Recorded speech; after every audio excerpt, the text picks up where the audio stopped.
욕하고 욕하던 하늘을 바라보다가 휴사처럼 떨어진 별을. 안녕하세요. 재밌는 정치, 문제로 다가가는 개념 수능특강 정치를 맡은 박봉입니다. 지금 소개해드린 수강기는 갈아 만든 정치예요. 한참 됐네요. 촬영을 한 지. 갈아 만든 정치에 강태훈 학생이 작년 말에 올려준 글입니다. 글을 보면서 굉장히 솔직하고 그리고 뭔가 아쉬움도 묻어나고 최선을 다했지만 어쩐지 만족하기에는 좀 그런 아주 미묘한 감정들이 글 속에 드러나 있더라고요. 그런데 이 글에서 가장 감명 깊고 기억에 남았던 부분은 바로 최선을 다했다는 그것. 예, 학생이 여기 이렇게 썼죠. 태훈이가 나름대로 최선을 다했다는 생각이 드네요. 이랬습니다. 여러분에게 이 수강기를 소개해드리면서 꼭 하고 싶은 말은 지금 여러분이 이 강의를 듣는 시점이 2012년 2월이건 3월이건 4월이건 5월이건 6월이건 아니면 그보다 더 이후건 간에 그렇건 간에 여러분들이 지난 시간들 세웠던 계획들에 이 실패를 했던 그 악순환의 고리가 무엇인지 태훈이처럼 찾아보셨으면 좋겠습니다. 지금 어떤 시점에 있던지 간에. 그래서 수능까지 남은 기간이 6개월이건 7개월이건 3개월밖에 안 남았던지 간에 수능까지 남은 그 기간 동안에는 정말 최선을 다할 수 있길 바라겠습니다. 그래서 이 수강후기를 여러분한테 보여드렸습니다. 오늘 이 시간에는요, 여러분 04네요. 04 민주정치의 발전. 그래서 강수로 따지면 8번째 시간이 됩니다. 여러분 교재로 하면 36쪽이 되고요. 제가 일단은 한 판으로 개념을 확 정리한 다음에 그 다음에 교재에서 걸을 부분들 또 중요한 부분들 이렇게 좀 안내를 해드릴까 합니다. 오늘 이 시간에는요. 그래서 먼저 한 판으로 다가가는 개념. 네, 민주정치의 발전 부분을 한 판으로 정리를 해보도록 하겠습니다. 이게 카리스마가 아닌데 이게 카리스마인 것처럼. 그렇습니다. 네, 여러분 04 민주정치의 발전입니다. 민주정치의 발전하는 이 부분을 여러분 한 판으로 정리를 지금부터 해보도록 하겠습니다. 여러분 이렇게 쓰기도 해요. 아테네라고 쓰기도 하고 고대라고 쓰기도 합니다. 아테네 그리고 고대라고 쓰기도 하고 그리고 근대 그리고 현대. 예. 반듯하게 써졌나요? 민주정치의 발전 순서입니다. 이렇게. 아테네에서 그리고 사실 아테네에서 근대로 바로 갔다 이렇게 하기에는 무리가 있는데 아테네 민주정치를 이야기할 수 있겠고 두 번째 근대 민주정치 그리고 현대 민주정치까지 오면서 민주정치가 어떻게 발전되었는지 그 얘기를 한 판으로 정리를 하도록 하겠습니다. 여러분 일단은 이런 특징들을 적어볼 수가 있어요. 아테네 민주정치는 직접 민주정치를 했다는 아주 가장 큰 특징이 있죠. 그리고 제한적이었습니다.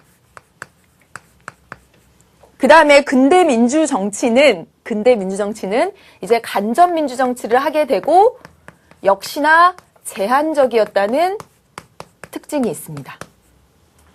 현대 민주정치는 간접 민주정치를 특징으로 하고 그러나 이제부터는 보통 일정 연령 이상의 누구나 정치 주체가 되었다라는 그런 차이점이 있습니다. 여러분 그래서 보면 이렇게 직접 민주정치 제한 여기 같고요. 그리고 간접이 공통점이지만 현대를 나누는 기준은 보통 이렇게 할 수가 있겠죠. 가장 기본적인 사항들 이야기를 지금 했습니다. 그러면서 차근차근 아테네부터 이야기를 하도록 할게요. 아테네 민주정치는 직접 민주정치고 그리고 제한 민주정치였습니다. 아테네 민주정치 제도를 이야기할 때 얘부터 먼저 얘기를 할 수가 있어요. 민회부터 이야기를 할 수가 있습니다. 민회는 모든 시민이 참여할 수 있죠. 모든 시민이. 보세요. 민회는 최고 의결기관입니다. 최고 의결기관. 국가의 최고 의결기관인 민회에 모든 시민이 참여할 수 있었다는 걸로 봐서 직접 민주정치구나 라는 것을 확인할 수가 있죠. 그런데 보세요. 이 시민의 여성, 외국인, 노예는 제외됩니다. 여러분 잘 알고 계시죠? 그래서 제한적인 민주정치다라고 얘기를 하는 거죠. 모든 시민이 참여했지만 모든 시민은 바로 성인 남자만을 의미했다는 것. 성인 남자만을 의미했다는 것 꼭 기억하세요. 따라서 조금 이따가 확인하겠지만 모든 사회 구성원이 참여했다라고 하면 틀리는 겁니다. 모든 사회 구성원이라는 말은 틀려요. 왜냐하면 제한민주정치였기 때문에 모든 사회 구성원이 참여할 수는 없었다. 여기 이렇게 빠졌다라는 거죠. 그 다음에 보세요. 민회에 참석한 사람들은 바로 이 제도를 이용해서 도편추방제입니다. 도편추방제를 이용해서 그 독재를 할 것 같거나 이런 정치인들을 해외로 추방할 수 있었습니다. 시민들이 직접 투표를 통해서 도자기 조각에다가 이름을 써서 6,000표 이상이 되면 해외로 추방을 하게 됐죠. 여러분 기억하셔야 될 것, 이 도편추방제는 그런 독재를 저지르거나 그럴 가능성이 있는 정치인을 쫓아내는 것이기 때문에 국민소환제 또는 주민소환제와 유사하다. 그래서 우리 기출문제에 보면 도편추방제하고 국민소환제도를 비교해 놓고 문제가 출제되기도 했습니다. 평가원 문제로 출제되기도 했죠. 보시면 이 도편추방제의 단점은 이 도편추방제가 이게 어떤 학생이 물어보더라고요. 정적이 뭐냐고. 정치적 라이벌 제거 수단으로 악용되는가 하면 악용되기도 했고요. 그리고 정말 유력한 정치인을 내쫓는 수단이 되기도 했습니다. 그래서 어리석은 정치, 어리석은 다수가 투표를 통해서 정말 능력 있는 사람을 내쫓아 버리는 그런 폐단을 낳기도 했죠. 그래서 이 도편추방제가 바로 민회에서 시행이 되었다라는 것. 그 다음에 보세요.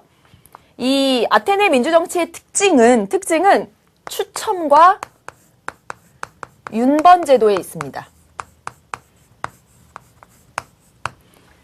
여러분, 이 추첨이라고 하는 것이 어쩌면 모든 시민의 참여를 가능하게 했을 수도 있어요. 지금 우리나라 대한민국의 민주정치는 선거라는 걸 기반으로 이루어지고 있잖아요. 선거라는 걸 기반으로 이루어지고 있기 때문에 저 같은 사람은 감히 저뿐만 아니라 일반적인 사람들은 정치를 할 생각을 감히 못합니다. 네, 그냥 신문을 보고 의견을 가질 정도밖에 안 되죠. 그런데 추첨이 가능해지면 저 같은 사람도 혹은 여러분도 성인이 되어서 정치에 참여할 수 있게 돼요. 모두가 다 누구든지 정치 활동을 할 수 있다는 가능성에 있어서의 평등을 열어줍니다. 그래서 평가원은요, 이 추첨을 굉장히 좋아하고 자주 출제가 되었습니다. 그래서 여러분 하나만 쫙 정리를 하면 추첨의 장단점입니다. 장점, 단점. 네. 장점은 누구나 있어서 정치에 참여할 수 있는 기회의 누구에게나 평등을 갖게 된다는 것. 누구나. 저도 여러분도. 여러분이 교육부 장관이 될 수도 있는 거죠. 추첨을 통해서.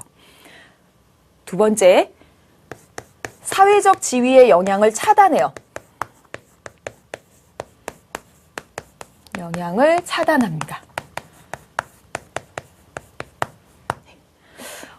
보시면 가령 예를 들어서 보면 여러분과 제가, 여러분 중에 누구 한 명과 제가 둘이 만약에 교육부 장관을 뽑는 건 아니지만 뭐 교육감이라고 합시다. 교육감 선거에 나갔다라고 해보세요. 그럼 제가 뽑힐 가능성이 훨씬 크죠. 저는 교육 경력이 몇 년이고 EBS 강사를 했고 교재도 뭘 냈고 여러분은 없고 네. 그러면 제가 될 가능성이 큽니다. 선거로 하면 저의 사회적 지위가 선거에는 작용을 하게 되죠. 그런데 추첨으로 하게 되면 사회적 지위가 완전히 배제가 됩니다. 그렇죠? 그래서 그런 장점이 있습니다. 그런데 단점은 보세요. 직무에 가장 적합한 사람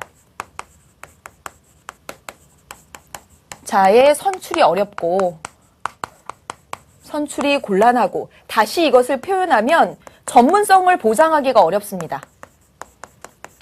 전문성이 보장이 되지 않아요. 네, 그런 문제가 있죠. 여러분보다는 제가 좀 더 전문적이지 않을까요? 추첨을 하면 여러분이 교육감이 될 가능성에 있어서는 저와 똑같다라는 평등이 보장이 되지만 전문성에 있어서는 제가 더 낫지 않을까요? 그렇죠. 바로 그 얘기입니다. 그 다음에 또 하나 적어보면 보세요. 이 추첨을 하면 다른 여타 국민들, 시민들의 동의와 지지 과정을 획득하지 않은 겁니다. 선거는 국민들의 동의와 지지 과정이 들어간 거죠. 선거라는 그 제도 자체에. 따라서 국민의 동의와 지지,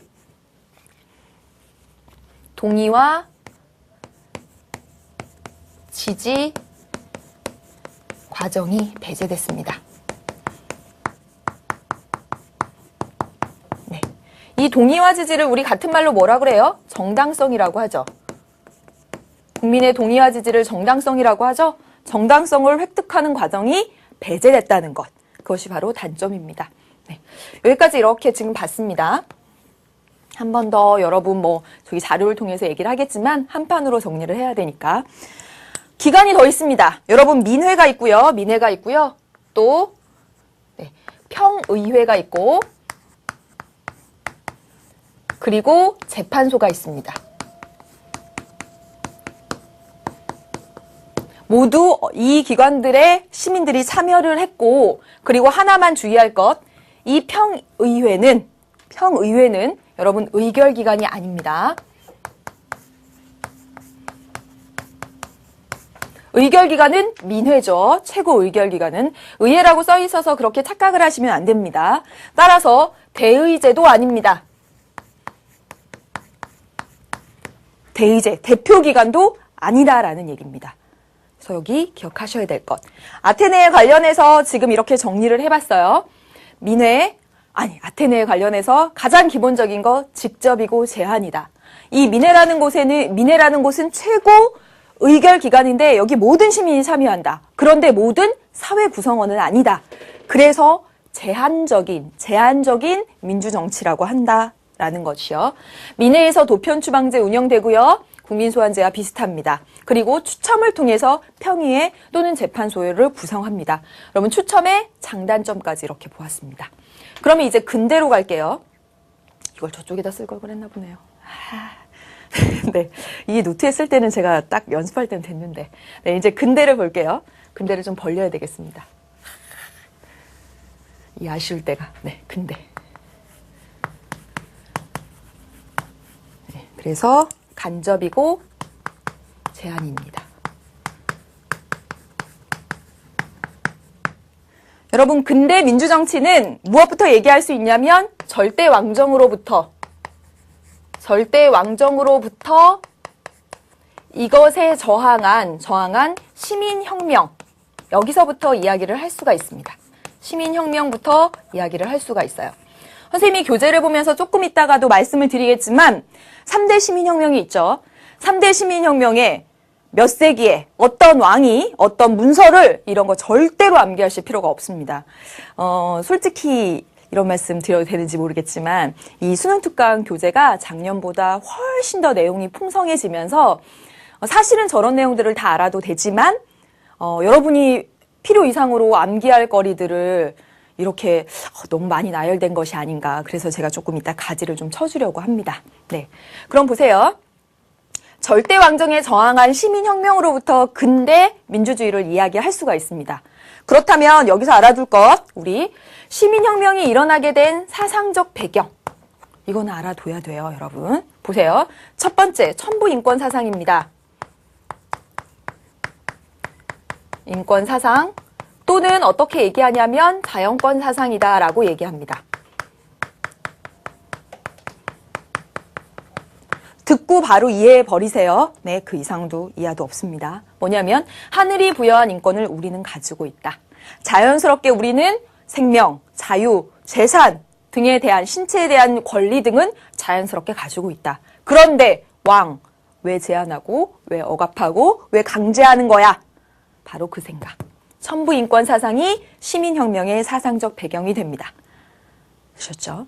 두 번째, 바로 우리가 2강에서 배웠던 사회계약설입니다. 사회는 계약을 통해서 구성했다. 우리가 필요해서 국가 만든 거야. 왕, 우리 필요해서 국가 만들었고, 왕은 우리의 이 자연권을 잘 보장해주면 된다. 근데 왜 우리 억압하는 거야? 바로 시민혁명의 사상적 배경이 됩니다.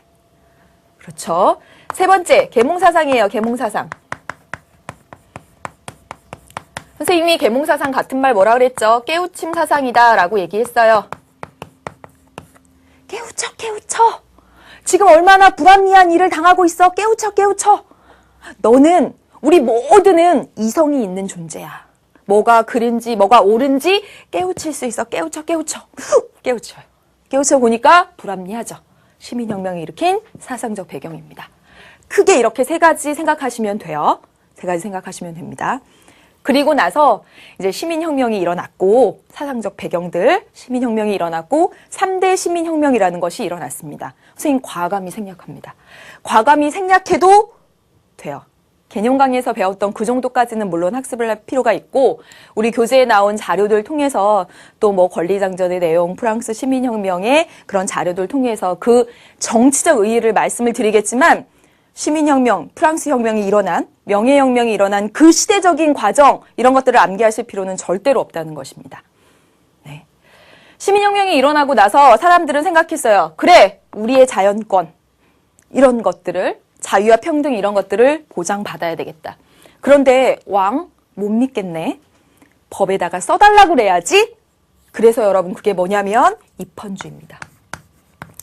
시민혁명 이후에 근대 입헌주의가 확립했어요, 여러분. 근대 입헌주의가 확립을 했습니다. 그래서 입헌주의의 내용을 딱 살펴보면 국민이 주권이다. 국민이 주인이다. 국민 주권이 들어가 있어야 되고요. 그 다음에 기본권 보장의 내용이 들어가 있어야 됩니다.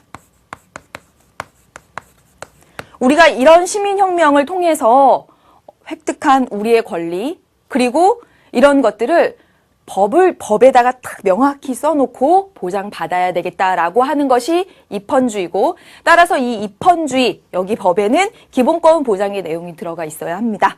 여러분, 하나만 더 써요. 기본권이 보장되기 위해서는 이거 있어야 되죠. 법치주의. 자의적인 판단, 감정 이런 것에 따라서 지배하면 기본권을 침해할 수 있기 때문에 법에 따라 통치하는 법치주의가 들어가 있어야 됩니다. 그래서 근대 입헌주의 헌법 속에는 이런 내용들이 들어가 있어요. 그럼 자 보세요. 기본권을 보장해달라라고 이야기하면서 특히 프랑스 혁명 이후에 자유와 평등이 강조가 되었습니다. 자유와 평등이 강조가 되었어요. 여러분, 근대 민주주의 얘기를 지금 하고 있어요. 근대 민주주의에서는 이 자유 중에서도 특히 어떤 자유가 강조되었을까요? 특히 자유, 국가로부터, 국가에 의한, 국가애로의 이런 자유들이 있습니다. 특히 어떤 자유 강조했을까요? 네, 국가로부터입니다. 국가로부터의 자유가 강조됐어요. 왜냐하면 이 시민혁명 자체가 절대 왕정의 간섭, 억압 이런 것으로부터의 해방이잖아요. 그러니까 국가로부터 간섭, 억압 이런 것 탈출. 그래서 국가로부터의 자유가 강조되었다라는 것. 그 다음에 보세요. 평등 가운데 두 가지 있습니다. 실질적, 형식적. 어떤 평등이 강조되었을까요? 네, 형식적 평등입니다. 형식적 평등이 강조되었어요. 여러분, 실질적 평등은 차이를 인정하고 약자를 배려하는 평등이죠. 약자를 배려하려면 국가의 간섭이 들어가야 되지 않을까요? 그런데 이 시민혁명 이후에 근대 사회에서는 국가의 간섭 자체 너무 싫어했어요. 진짜. 그래서 그냥 기회균등만 보장하는, 모든 사람이 동등하다라고 하는 형식적 평등을 강조했습니다. 여러분 조금 심화돼서 들어가고 있습니다. 또 하나 시민혁명 이후에 이야기할 수 있는 것 또 하나 뭐 있냐면 개인주의와 자유방임주의입니다.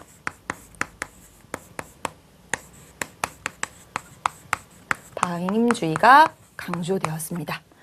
여러분 개인주의라고 하면 뭐 여러 가지 얘기가 있겠지만 하나만 예로 쓰면 특히나 어떤 거 강조했냐면 재산권 행사의 자유.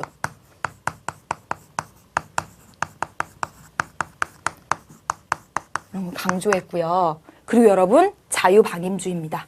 국가로부터의 자유예요. 간섭하지 말라예요. 어떤 국가가? 그렇죠. 소극적 국가가.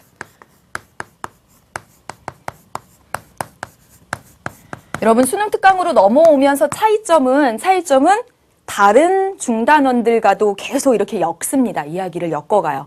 그래서 평등 자유도 여기서 다시 한번 엮어보고 국가 간도 다 이렇게 엮어봅니다. 그렇죠?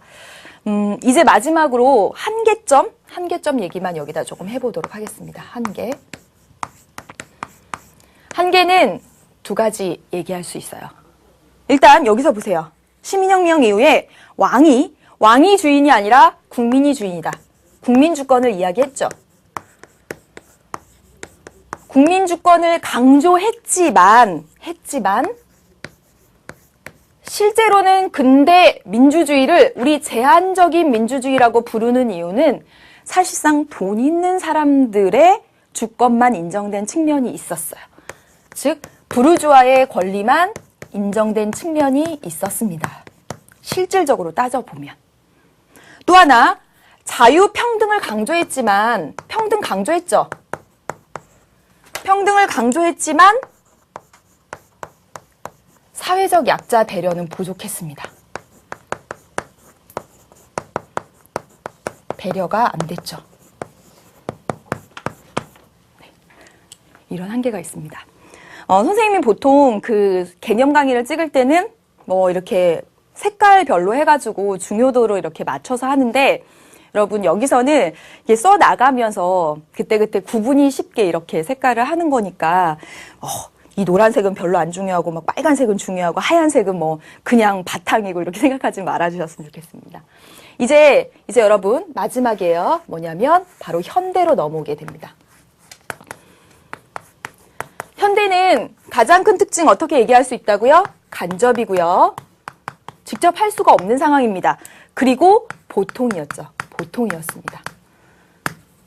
이 보통이 현대 민주정치의 가장 큰 특징입니다. 보통 사람 누구나 참여할 수 있다라고 해서 대중민주주의를 특징으로 하고 있죠. 현대 민주정치는 대중민주주의를 그 특징으로 하고 있습니다. 그럼 보세요. 지금 근대 민주정치에서 제한적이었다라고 말씀드렸죠. 국민 주권을 말했지만 실제로는 돈 있는 사람들만의 민주주의였다라고 얘기를 했어요. 그래서 이 사이에 참정권 확대 운동이 일어났죠.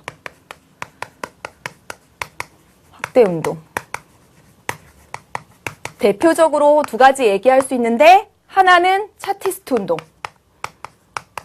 노동자들의 참정권 요구, 차티스트 운동. 그리고 또 하나는 여성, 흑인들의 그런 참정권 확대 운동 등이 일어났습니다. 여러분 보시면 차티스트 운동을 할 때 그 당사자들이 인민헌장이라는 것을 만들어서 비밀선거하자. 의원이 되기 위해서 재산 자격을 두었는데 그거 폐지하자. 뭐 등등의 그런 요구사항을 걸었는데 그것들 역시도 여러분이 막 암기하실 필요는 없습니다. 6가지 요구사항을. 이런 과정을 거쳐서 현대민주정치가 오게 되는데 현대민주정치는 바로 보통선거의 확립과 보통선거의 확립을 통해서 바로 이 현대민주정치가 열리죠. 이 전까지만 해도 제한이었습니다. 그런데 이제 이 참정권 확대 운동을 통해서 보통선거, 일정 연령 이상 누구나 정치에 참여할 수 있게 되고 따라서 대중이 주체가 되는 대중민주주의 사회가 된 겁니다.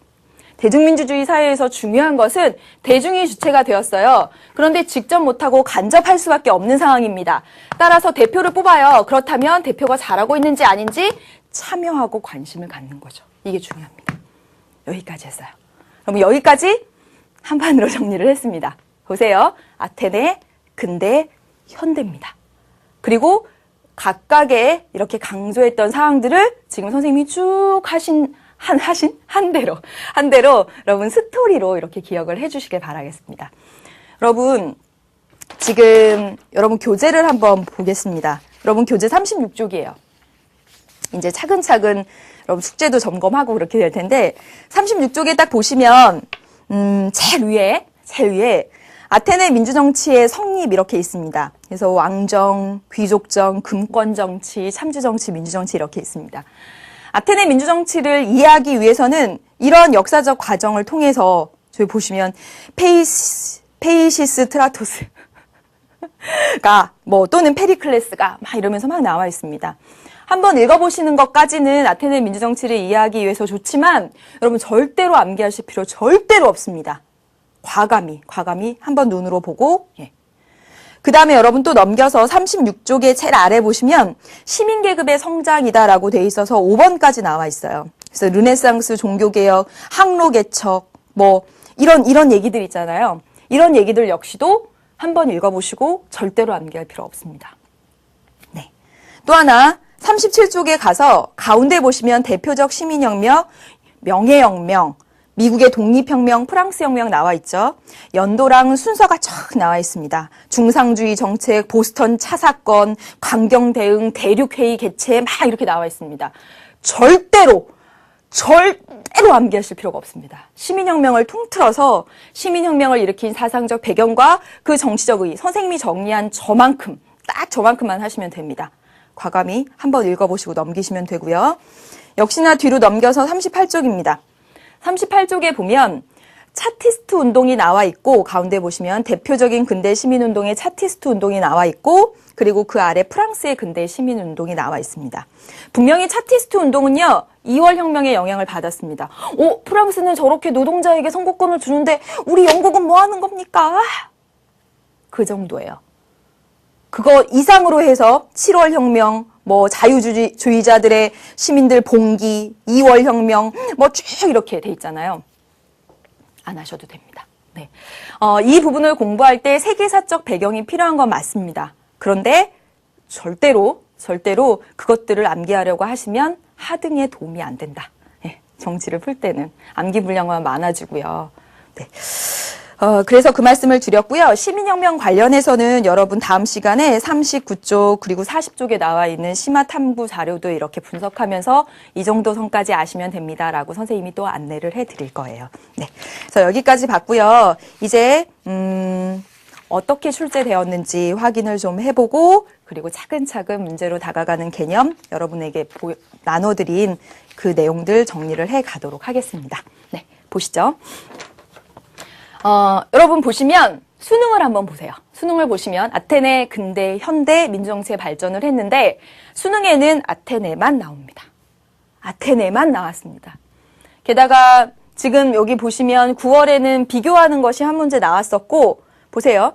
영국의 선거권 확대 과정이 여기 나오긴 했지만 이것도 역시나 근대 민주주의의 어떤 그런 막 세계사적인 그런 걸 묻는 게 아니었고 보통선거 또는 그런 차등선거, 제한선거 하는 민주선거의 사원칙과 관련해서 물었던 것입니다. 2007년도 예전에야 이렇게 차티스트 운동, 근대국가의 특징 이렇게 나온 적이 있었는데 전반적으로 아테네 민주정치를 중심으로 공부를 해야 되겠구나. 그리고 근대 민주정치는 정말 그 정치사상적 배경이나 의의를 중심으로 공부를 해야 되겠구나. 이렇게 생각을 하시면 되겠네요. 네, 이제 다음 보겠습니다. 아테네 정치제도를 선생님이 지금 한 판으로 정리하면서 쭉 이렇게 나열을 했기 때문에 혹시나 또 걱정이 돼서 부조를 한번 그림을 그렸습니다. 보세요. 아테네 정치제도를 이야기할 때 민회가 있고요. 자유시민이 참여하는 입법, 행정, 군사에 관한 모든 국가 내 사실은 모든 일에 대한 최고 의결기관입니다. 그렇죠? 있습니다. 민회. 추첨과 윤번을 통해서 평의회를 구성을 하는데 평의회는 여러분 의결기관, 대의제 기관이 아니라 민회에서 의사 일정을 민회의 의사 일정, 몇 월 며칠 날 민회를 열지, 개최할지, 그리고 거기서 어떤 내용들을 토의할지 이런 것들을 사전에 결정하는 그런 기관이 됩니다. 그리고 재판소 보시면 각 부족에서 역시 선출된 배심원들로 구성이 돼서 아테네의 시민이라면 누구나 일생 동안 단 한 번은 이런 공직을 담당할 수 있게 된다. 그래서 직접 민주정치다라고 이야기를 했던 거 구조로 다시 한 번만 나타내 봤습니다. 다음이요. 우리 교재를 보면 우리 교재 여러분 여기 어디냐면요. 36쪽입니다. 36쪽 가운데 이렇게 박스로 돼 있는 부분이에요. 도편 추방제에 대해서 자세히 설명을 해두어서 다시 한 번만 정리를 하도록 하겠습니다. 여러분. 도편 추방제는 어렵지 않은데도 불구하고 평가원에서 꽤 여러 번 출제가 되었습니다. 도편 추방제는 국가에 해를 끼칠 만한 위험한 인물을 민회에서 말씀드렸었죠. 아까 민회에서 조개 껍데기나 도자기 조각, 그래서 도편이라는 말을 씁니다. 써내게 한 다음 6,000표 이상을 받은 자를 10년간 내쫓는 그런 제도입니다. 추방하는 제도입니다. 실시 목적은 부당하게 권력을 행사할 참주. 여러분 참주는요. 독재자를 의미해요. 이 참자를 찾아보니까 주제 넘을 참이더라고요. 주제 넘을 참. 그래서 참견하다 할 때 그 참자를 쓰는 것 같은데 맞나?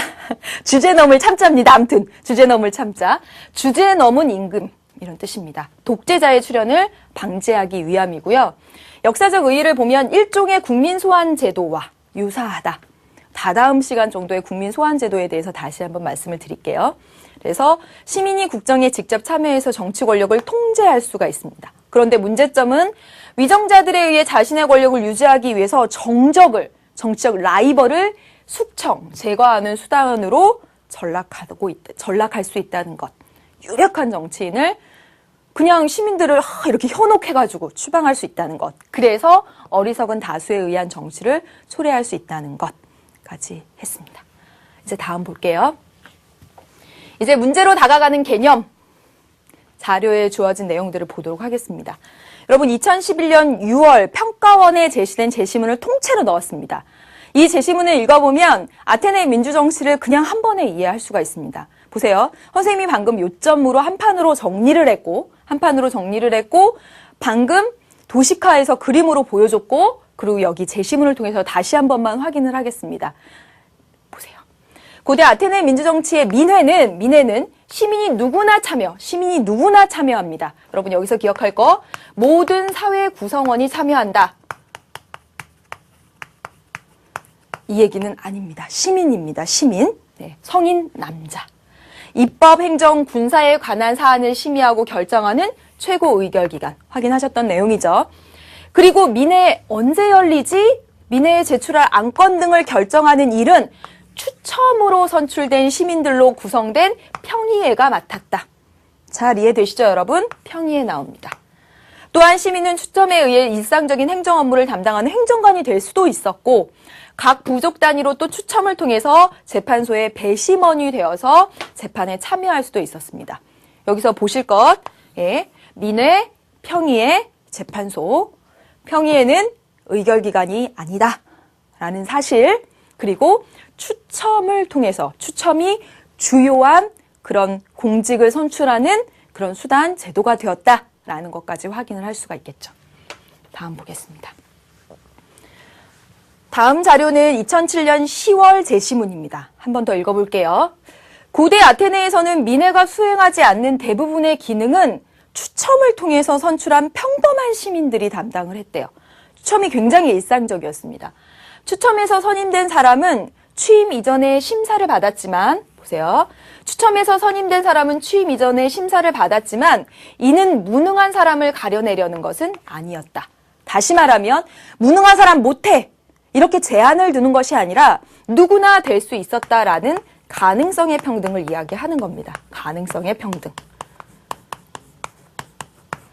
실제로 제가 이 공직에 나가고 싶어요라고 먼저 이렇게 얘기를 한대요. 먼저 얘기를 하면 이제 추첨을 그 다음에 하는 건데 여기서 보면 그 이전에 심사를 받았다라고 하잖아요. 이 심사는 뭐냐면 그런 거래요. 국방의 의무를 다하거나 세금을 잘 냈나 이런 것들을 사전에 보는 거랍니다. 그렇기 때문에 어찌 보면 이 추첨이 정말 허무맹랑하게 정말 이렇게 뽑아가지고 네가 이번에 장관이야 이런 식은 아니었다는 거죠. 그렇게 막 진짜 우리가 교실에서 추첨을 해갖고 반장 한번 뽑아볼까 이런 식은 아니었다는 거죠. 네, 정말 자기가 원하는 사람 가운데 정말 그런 기본적인 자격이 되는가. 예, 뭐 그래서 효도, 부모님께 효도를 잘하나 뭐 이런 것도 봤다라는, 제가 어디서 읽었어요, 사실은 이 내용은. 그런데 이것은 무능한 사람을 가려내기 위한 것은 아니었다. 사실 누구나 할 수 있는 것이었다. 가능성의 평등을 이야기합니다. 하지만 행정 업무를 담당한 행정관은 민회와 시민들의 법정의 감시를 받았고요. 잘하는지. 네. 임기 중에 시민들이 책임을 물어서 직무정지를 요구하거나 불신임 투표로 제안을 할 수가 있었다. 다시 말하면 선생님이 이 자료를 보여드리는 이유는 이게 정말 중요해 라고 하기보다는 우리가 추첨을 생각하면 정말 무슨 애들 장난하듯이 그렇게 하는 것이라고 여러분이 착각을 하실까봐 추첨을 해서 뽑힌 그런 공직을 담당하는 사람들에 대한 이런 견제와 통제 장치도 사실은 있었다라는 사실, 그리고 심지어는 부모님께 효도 잘하고 있나? 이런 것까지도 사전에 심사를 해서 이런 것도 봤다라는 사실, 그런 것들을 알려드리기 위해서 이 제시문을 한번 읽어봤습니다. 네.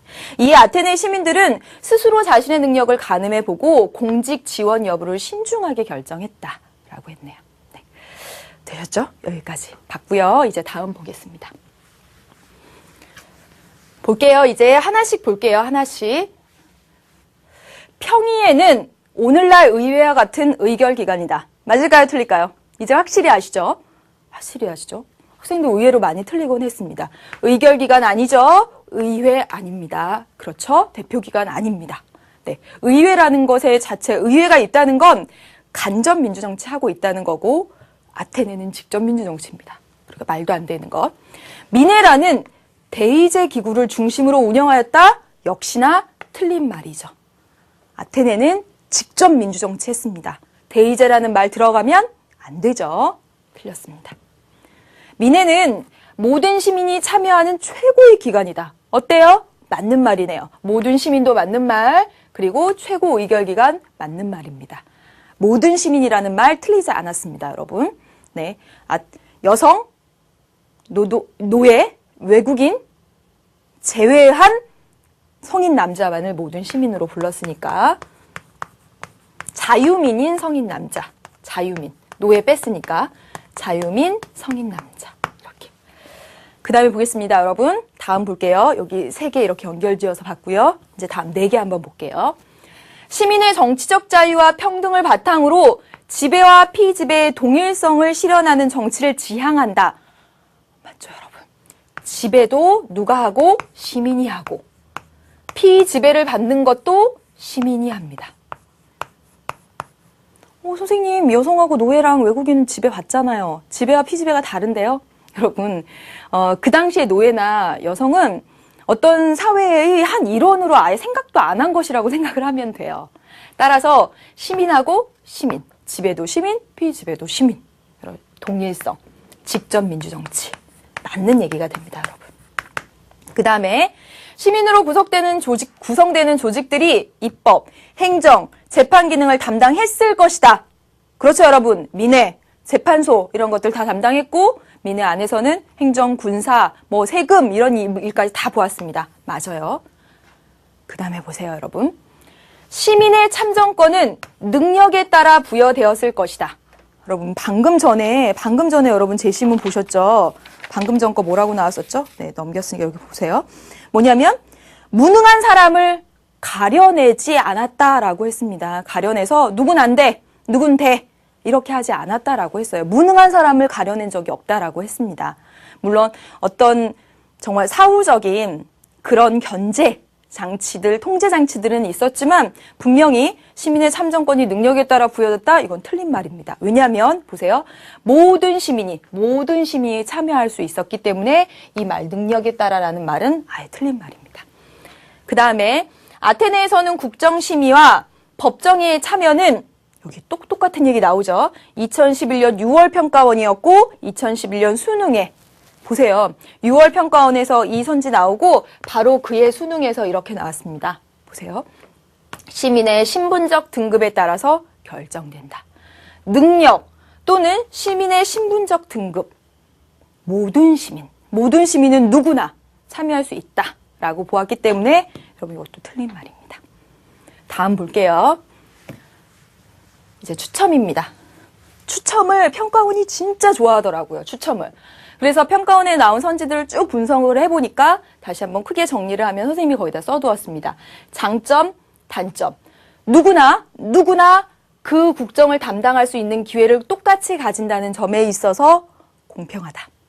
누구나 선출자의 사회적 지위, 재산의 영향이 차단됩니다. 내가 신청하고 여러분이 신청해서 추첨을 하게 되면, 그렇죠? 제 지위, 제 재산이 여러분보다 많겠지만 그런 거 다 차단됩니다. 그렇죠?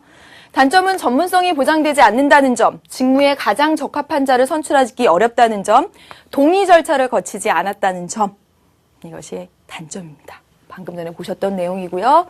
이제 보겠습니다. 보세요. 행정관과 배심원의 선출 방식은 직무의 전문성을 보장하지 못했을 것이다. 맞나요, 여러분? 맞죠? 2011년 6월 평가원 문제였습니다. 보세요.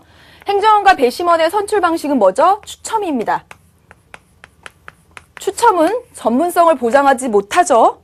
여러분이 교육감이 될 확률도 저와 똑같이 있기 때문에 그렇습니다. 맞죠? 두 번째, 2011년 6월 모의평가, 그런데 2010년 수능입니다. 보세요. 추첨을 통해 해당 직무 수행에 가장 적합한 자를 선출할 것이다. 아니죠. 네. 교육감으로 한다면 여러분보단 제가 낫지 않겠습니까? 못해요. 위에 아래 선지 부딪히는데 같은 내용의 선지들이 평가원에서 계속 나오고 있어요. 그 다음에 또 보세요. 2008년 6월입니다. 이 추첨은 후보자들 중 누가 대표자가 되어도 무관하다는 의미를 가질 것이다. 누가 되어도 상관없다. 시민이라면 누구나 할 수 있다라는 바로 그 의미를 갖는 거죠. 모든 시민의 동등한 정치 참여, 모든 시민의 자유민 성인 남자의 동등한 정치 참여를 이야기하고 있습니다. 맞아요. 추첨은 또 보세요. 2008년 6월입니다. 추첨은 전문성을 필요로 하는 직책에 대해 능력에 따라 선출을 할 것이다. 여러분, 이거를 제가 잘못 넣은 것 같다라는 생각이 드는데, 이거는 제가 제시문에서 따왔어요. 그런데 이제 아테네 민주정치에서 전문성을 필요로 하는 직책이 있어요. 뭐냐면, 군사적인 그런 직책, 그런 거 제시문에 보면 그렇게 나와 있습니다. 그런 것에 있어서는 능력에 따라 선출해야 된다라는 제시문이 있습니다. 그래서 여러분 교재에는 선생님이 나눠준 거에 과감히 이거 뺐습니다. 네, 여기 나왔는데 아무튼 이 얘기는 맞는 얘기가 됩니다. 그러나 여러분 여기 세 가지만 알아두시고요.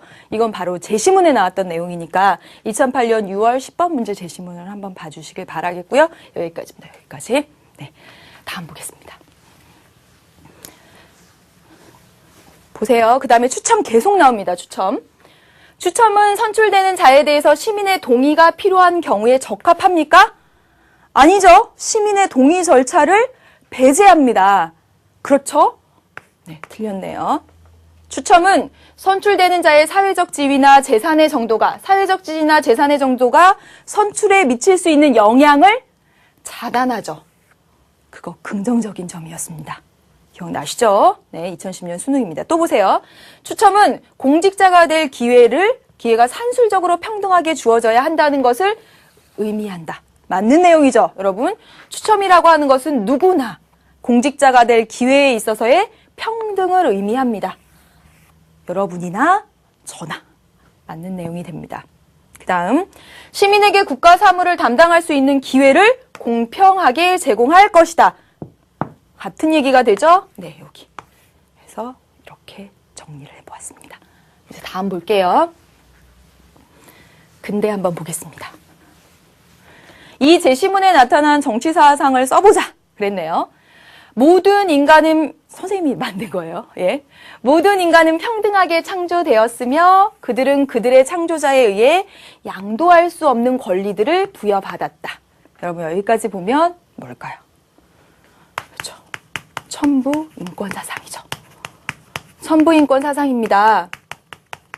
하늘로부터 부여받은 인권, 다시 말하면 자연권 사상이죠. 그 다음에 보세요. 그것은 생명, 자유, 행복의 추구를 포함하는 그런 것들을 의미하는데 사람들은 이러한 권리를 확보하기 위해서 정부를 제도화했고 따라서 정부는 피지배자의 동의로부터 탄생했다. 보세요. 국가가 생긴 이유는 이러한 권리를 잘 지키기 위해서이고 사람들이 동의해줘서 그런 국가 탄생했다라는 얘기가 되죠, 여러분. 뭡니까? 사회계약설이죠. 그 다음에 볼까요? 그 다음에 보세요. 어떠한 형태의 정부라도 이러한 목적을 파괴하게 되면 시민들은 그러한 정부의 형태를 변경하거나 폐지하고 새로운 정부를 세울 수 있다. 뭡니까, 여러분? 저항권이죠. 여기서 나타난 정치사상 3가지, 천부인권, 사회계약설, 저항권입니다. 하나만 더 보겠습니다, 여러분. 보세요. 이제 근대입니다. 근대예요, 여러분. 시민들은 복지를 위해서 정부 기능의 확대를 요구했다. 맞는 말? 아닙니다, 여러분. 정부 기능의 확대 싫어했어요. 간섭 무조건 싫어했습니다. 두 번째, 근대 사회는 정부의 적극적인 역할? 싫어했습니다. 그렇죠. 이제 명확하게 오시죠? 복지사회, 이거 현대 얘기하는 거니까 말도 안 되고. 근대 사회에서는 시민의 권리를 보장하기에 정부의 권한이 커졌겠네요. 말도 안 되는 얘기고 같은 맥락으로 3개 나왔습니다. 이제 더 볼게요. 시민들은 사회적 약자를 위해 재산권의 공공성이라고요? 재산권 행사의 자유, 약자 배려 없었다. 말씀드렸죠? 다음 보겠습니다. 근대 사회에서는 재산권의 공공성이 강조되었다? 공공성 아니죠. 네, 여기까지 보겠습니다. 여러분, 여기까지 내용을 조금 정리를 해보면 방금 전에 여러분 제시문에서도 보셨다시피 어떠냐면 전체 제시문 속에서 우리가 알고 있는 그 정치 사상들의 내용을 골라내시면 되고 또 근대의 가장 큰 특징은 근대의 특징은 국가로부터의 억압, 강제, 배제, 즉 시민혁명으로부터 탄생한 겁니다. 따라서 국가의 권한이 커지고 국가가 강제하고 한 것들 정말 싫어했어요. 그래서 강조된 자유는 국가로부터의 자유가 되고 강조된 평등은 형식적 평등이 됩니다. 그렇기 때문에 국가의 간섭, 배제, 그리고 자유 중에서도 그들이 가장 강조한 자유는 그들은 부르주아, 돈 많은 유상 계급이었기 때문에 재산권 행사의 자유를 강조했습니다. 여기 재산의 공공성, 재산권의 공공성, 복지국가, 사회적 약자 배려 이런 얘기 나오면 근데 아니다. 과감히 탁탁 쳐내실 수 있어야 됩니다. 여기까지 했고요, 여러분. 다음 시간에 문제풀이 시간인데 조금 밀렸네요. 다음 시간에 또 하죠, 뭐. 네, 다음 시간에 문제풀이 하고요. 그리고 남은 부분들 또 다시 점검하도록 하겠습니다. 다음 시간에 만나도록 하지요, 여러분. 수고 많으셨습니다. 안녕.